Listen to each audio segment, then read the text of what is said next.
dans le monde. Nous vous saluons au nom de notre Seigneur Jésus-Christ de Nazareth. Que l'Éternel vous bénisse. Bienvenue dans notre chaîne Facef 4 TV, la chaîne qui a pour mission d'éduquer l'esprit et d'instruire l'âme afin que le corps contemple le changement et que la vie change d'allure. Bienvenue dans ce nouveau numéro qui est le mystère de la langue, le secret de la réussite d'un couple, le mystère de la langue. Alors pour commencer, nous devons comprendre ce qui est la formation ou la manière dont Dieu a créé l'homme. Dieu a créé l'homme avec trois parties, qui est le corps, l'âme et l'esprit. Donc l'homme est un être tripartite, c'est-à-dire formé corps, âme, esprit. Alors nous devons comprendre, l'esprit c'est quoi? L'esprit c'est la ressemblance de Dieu dans l'homme. L'esprit c'est la ressemblance de Dieu dans l'homme. L'âme c'est quoi? C'est l'expression émotionnelle, le siège des sentiments et de volonté dans l'homme. Alors le corps c'est juste l'enveloppe. Alors cette chaîne a pour mission d'éduquer l'esprit pour changer la vie. Quand l'esprit est éduqué, l'âme est instruite et la vie change d'allure, change des situations, change des couleurs. Alors dans ces numéros, le mystère de la langue, cette révélation, cette connaissance est tirée dans le livre de Proverbes, chapitre 18, verset 21. Je dis, la vie et la mort sont au pouvoir de la langue. Quiconque aime en mangera le fruit. Mes chers frères et sœurs qui vous nous suivez en ces moments, pourquoi est-ce que cette révélation de la langue ne doit que se trouver dans le livre de Proverbes? Alors, pour comprendre, nous allons ensemble vous faire voir, vous faire découvrir la manière spirituelle de comprendre les Écritures. Dans cette manière spirituelle, vous devez comprendre quoi? La Bible est formée de trois parties qui est le livre, le chapitre et le verset. Alors, le chapitre, le livre et le verset, nous allons comprendre ça. Partout où tu seras, quand tu ouvres ta Bible, premièrement, tu dois savoir quoi? Quand tu ouvres la Bible et tu vois le livre de Job, Proverbes, Isaïe, quoi qu'il soit, tu dois comprendre que le livre, c'est la vie. Le chapitre, c'est la réalité. Le verset, c'est le circonstance. Alors, vous devez comprendre, quand on dit Proverbes chapitre 18, verset 21, le nom proverbe a aussi contient un message spirituel qui est codé. Donc nous allons découvrir pourquoi proverbe. Proverbe en soi renferme un message spirituel codé. Nous allons diviser le nom proverbe en quatre parties, qui est P-R-O, pro, V-E-R, verbe, et puis B, et puis ES, le quatre parties que nous avons divisé le nom proverbe. Ceci en essence spirituelle. Pourquoi pro? Parce que c'est une prophétie. Pourquoi VR vert? Quand c'est la vérité. Alors pourquoi B? C'est béni. ES, Esprit Saint. Donc par là, nous allons comprendre que le proverbe veut dire la prophétie de vérité qui est bénie par l'Esprit Saint. Donc aujourd'hui, tu dois changer ta façon de considérer ou de voir le livre des Proverbes. Pourquoi? Parce que ne considère plus le livre des Proverbes comme tu l'as considéré avant. Maintenant, sache que c'est la vie prophétique de vérité qui est bénie par le Saint-Esprit. Voilà le sens du livre des Proverbes. Alors, pourquoi seulement le chapitre 18? Alors tout en l'air, on venait de dire que le chapitre, c'est ce que nous appelons la réalité. Pourquoi 18? Parce que vous devez savoir aussi, mes frères et sœurs, partout où vous nous suivez, que le chiffre de la Bible renferme aussi un message spirituel qui est codé. Pourquoi 18? Réalité 18, ça veut dire 1 plus 8, c'est 9. Or, l'homme ordinaire fait 9 mois dans le ventre. Donc, le 9, c'est le chiffre de la naissance. Par là, vous allez comprendre que quand il est écrit dans ces chapitres, Proverbe 18, 21, c'est-à-dire 18 parce que Dieu parle de la naissance, de la vie. Mais cette vie, dans un autre aspect qui est la langue. Donc la langue a des mystères que vous allez comprendre. Donc le 9, 18, réalité 18, qui veut dire 1 plus 8, égale 9, qui veut dire la naissance. On parle de la nouvelle naissance. Alors, deuxièmement, le verset 21. Pourquoi 21? 21, 2 et 1. 2 plus 1 égale 3. C'est-à-dire, on parle de la nouvelle naissance de l'homme.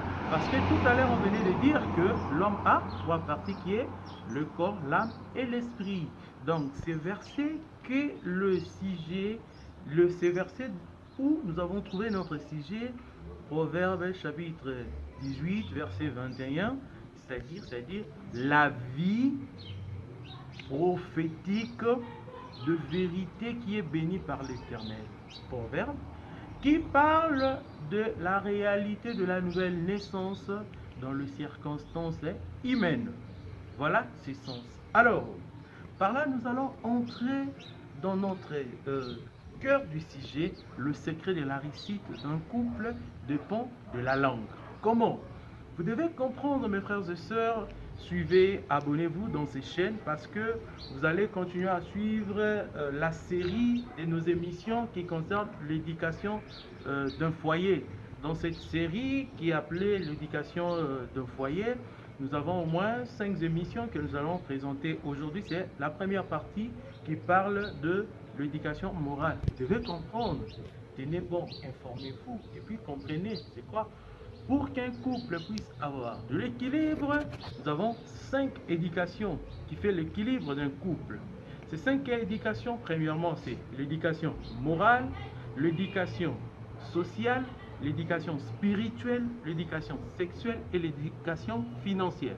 Ce sont les 5 éducations de base qui constituent ou bien qui font l'équilibre d'un couple. Mais aujourd'hui, comme c'est la première partie, nous allons parler, ou bien, si vous voulez comprendre bien, notre sujet, le mystère de la langue, le secret de la réussite d'un couple, est tiré dans la première partie de l'éducation du foyer qu'on appelle l'éducation morale.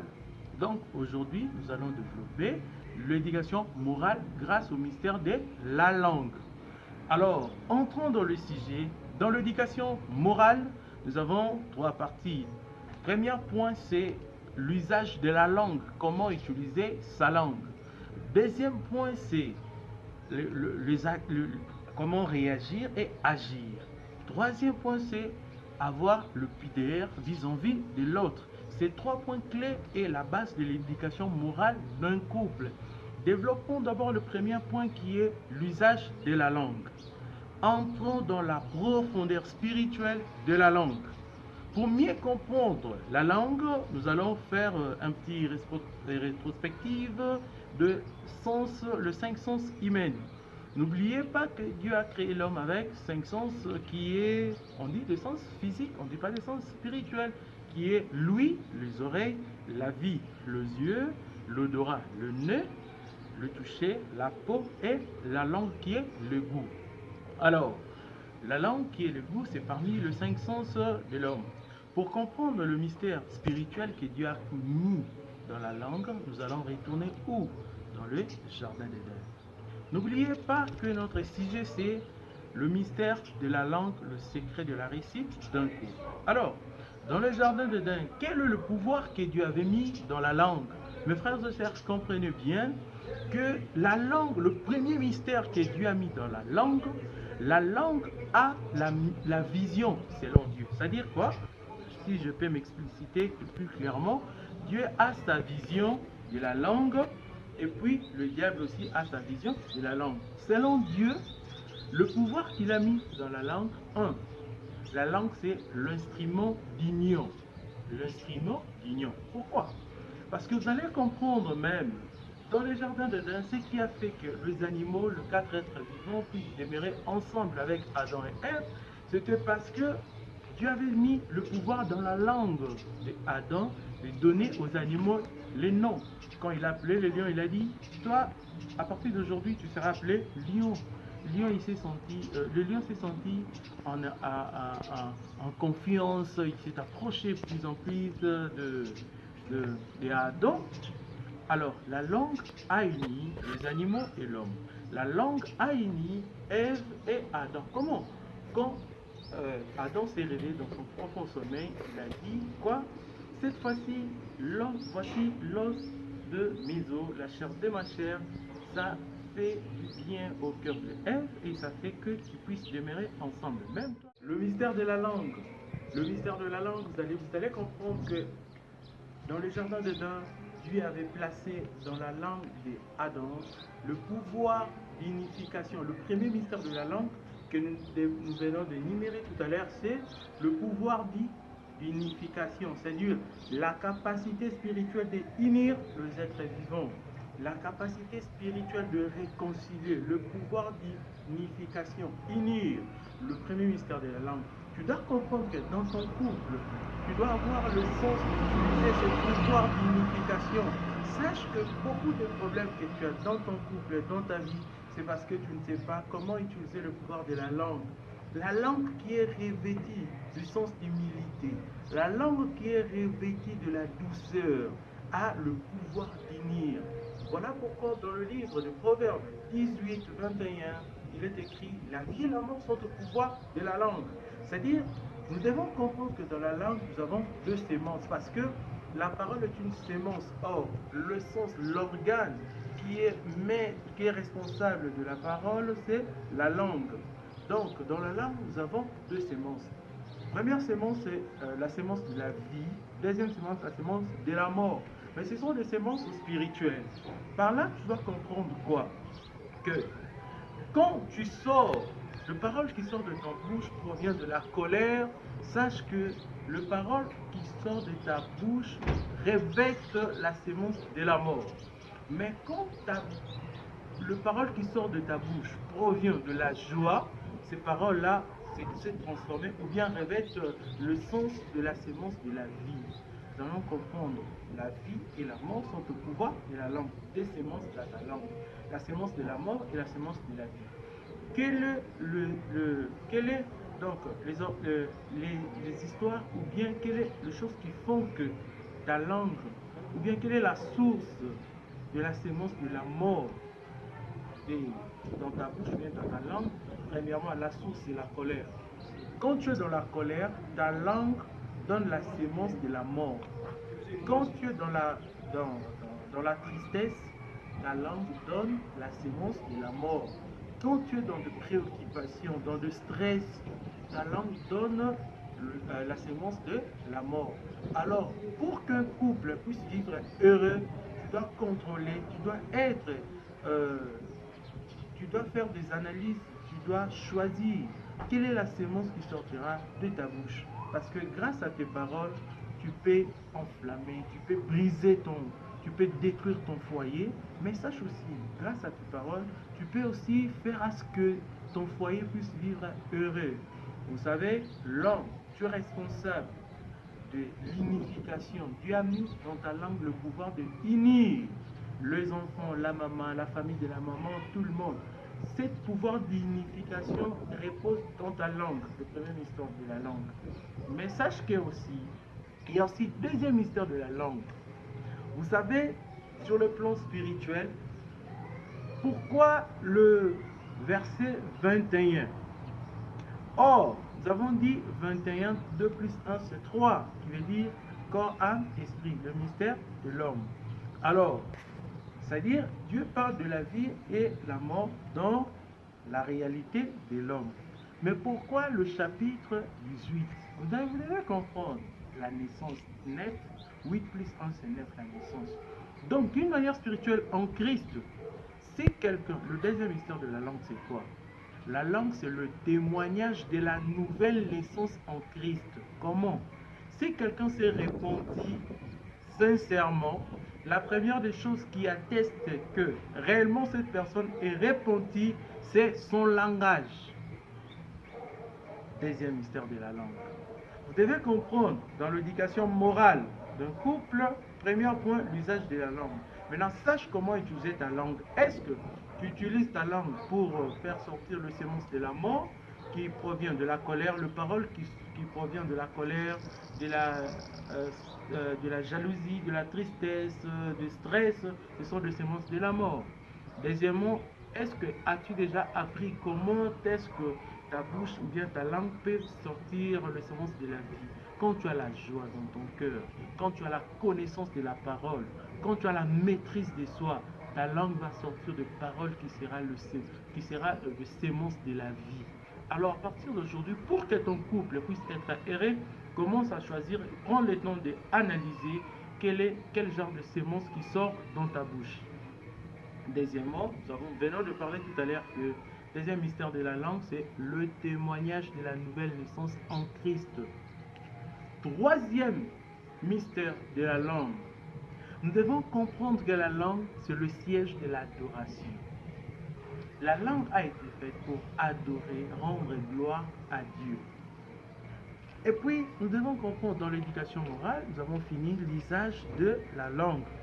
Deuxième point, c'est les actions et les réactions. Vous savez, dans un couple, si tu n'as pas le sens de maîtriser tes réactions et tes actions, tu vas détruire ton couple. Pour que ton couple puisse être heureux, tu dois maîtriser tes actions. Pourquoi? Parce qu'en physique, il est dit qu'à chaque action, il y a toujours une réaction. Vous savez, il y a des fois, nous qui sommes mariés dans des couples, nous ignorons beaucoup de choses. Le papa veut que la maman soit soumise, mais sans tenir compte que des actions que le papa fait ne poussent pas la maman à être soumise. La maman veut que son mari puisse l'aimer beaucoup, sans oublier, elle oublie plutôt que sa façon d'être, son comportement, ses actions ne poussent pas l'homme à l'aimer. Donc, dans deuxième partie, deuxième point de l'éducation morale, nous devons maîtriser nos actions et nos réactions. Parce que vous devez comprendre que le cœur de l'homme est une terre fertile.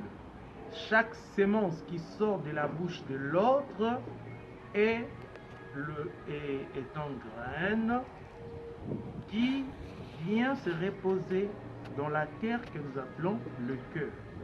Donc, quand tu sors une parole de ta bouche, sache que d'une manière spirituelle, c'est une graine qui vient se reposer dans la terre fertile. Le cœur, c'est une terre fertile. Toute parole qui sort de la bouche de l'homme se repose dans le cœur. Après quelque temps, ça donne l'arbre ou bien ça germe. Alors cet arbre-là, d'une manière spirituelle, ce sont le comportement. Ce sont le comportement qui embrye notre vie. Alors, l'action, la parole est considérée aussi l'action. Quand tu dis des mots, paroles choquantes, ce sont des actions. Mais le réaction, c'est quoi? Le résultat, comment le cœur va digérer ça. Donc, pour être heureux dans votre couple, commencez à, premièrement, contrôler l'usage de la langue. Deuxièmement, gérer bien les actions de réaction. Troisièmement, il faut savoir comment avoir de la pudeur vis-à-vis de l'autre. Vous savez, parfois, il y a des hommes qui insultent la femme, la maman de la femme, la famille de la femme. C'est stressant, c'est choquant, c'est désolant. Alors, il y a aussi des femmes qui insultent la maman de l'homme, le papa et puis toute la famille de l'homme. Non, le couple ne peut pas être heureux. Selon Dieu, vous savez, Dieu a mis le couple, Dieu a fait à ce que nous puissions vivre en couple. Pourquoi? Pour que nous puissions ensemble se soutenir, s'accompagner durant notre pèlerinage sur terre. Voilà un grand secret, mes frères et sœurs, vous allez comprendre. En réalité, la femme que tu dis que c'est ma femme, c'est pas ta femme. Pourquoi? Le jour où tu vas mourir, tu ne vas pas aller avec elle. Elle va aller rendre compte à son créateur, toi aussi de même. Donc en réalité, l'homme, la femme, tous les couples que nous faisons, la femme que tu as épousée, en réalité n'est pas ta femme, mais c'est une âme qui t'accompagne dans ton pèlerinage sur terre. L'homme que tu as épousé, en réalité, ce n'est pas ton bien privé, mais aussi une âme que Dieu a mis pour t'accompagner dans ton pèlerinage sur terre. Donc, les hommes et les femmes et les enfants, ce sont des âmes accompagnatrices qui nous accompagnent dans notre pèlerinage. Celui qui veut être heureux doit considérer son âme sœur, son âme accompagnatrice, et puis savoir comment gérer parce qu'il vous aide dans ta mission. Voilà en fait le message que nous avons préparé pour vous aujourd'hui. Que Dieu vous bénisse. Nous remercions toute l'équipe technique. Avec l'image, nous voyons le grand caméraman DG de Carlo Minanda que nous saluons. Nous voyons notre confrère qui est à la prise des sons. Nous les remercions beaucoup, José, qui est là et nous saluons notre conseillère aussi de l'émission, Philadelphie Chimpanga, autrement appelée Winnie Chim. Nous saluons tout le monde et l'équipe FACEF remercie tout le monde. Nous compliments et puis que Dieu vous bénisse tout à l'heure. N'oubliez pas, abonnez-vous dans cette chaîne. Pourquoi? Parce que vous allez prendre la suite de la série Éducation d'un foyer. Nous avons dit que nous avons 5 éducations qui fait l'équilibre d'un foyer. L'éducation morale, l'éducation sociale, l'éducation spirituelle, l'éducation sexuelle et l'éducation financière. Si vous vous abonnez dans ces chaînes, vous allez comprendre comment gérer les finances d'un couple, comment développer l'éducation sociale d'un couple, comment développer l'éducation aussi spirituelle d'un couple, et puis comment aussi développer toutes les éducations que nous venons de citer. N'oubliez pas, ciao ciao, abonnez-vous. Sachez bien que ces chaînes FACEF éduquent ton esprit, afin que ton âme soit instruite et que le corps contemple les changements et que ta vie change d'allure. Dieu vous bénisse, à plus, abonnez-vous.